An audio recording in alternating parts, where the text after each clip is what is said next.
We are now in a section we call tradition. There are 3 pairs of cars.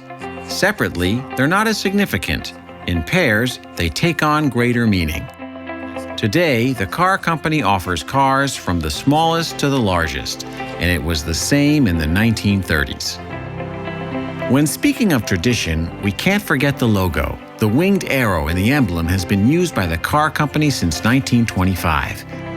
And those sprigs that Laurin Klement had were used on the product logo until recently. The car company has exported its cars worldwide from the very beginning, to as far as New Zealand and Japan. Here's an example of it being used by the Japanese Prince Higashi Fushimi, and probably each and every European noble family used it too. And let's not forget Mercedes Jelinek, the young lady who gave her name to the Stuttgart cars. Naturally, the car company is proud of its products being used by public figures, such as politicians, especially presidents. We could mention Tomasz Garik Masaryk and his Hispano-Suiza. A more recent figure, Pope Francis, is such a public figure. He used the Enyaq in Slovakia. In this pair, we present 2 of the most famous station wagons in our history. The ŠKODA 1202 STW and the ŠKODA Octavia Kombi were launched in 1961.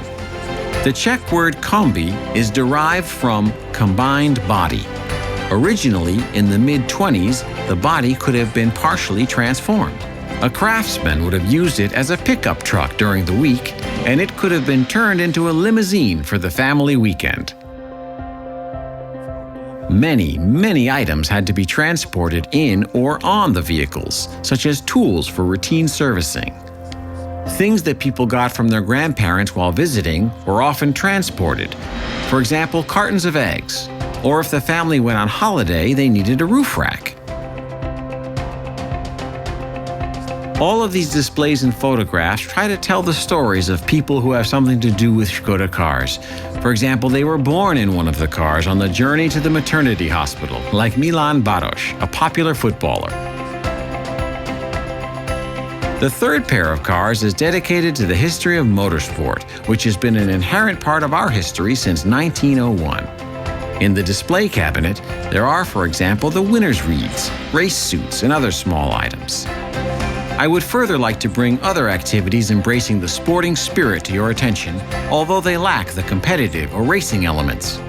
Specifically, a journey around the world in 97 days in 1936 with the ŠKODA Rapid.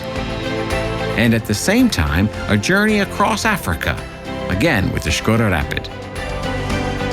For our cars to do all this, a number of designers and experts of all kinds who have often worked for the company for generations must be involved in the process of their creation.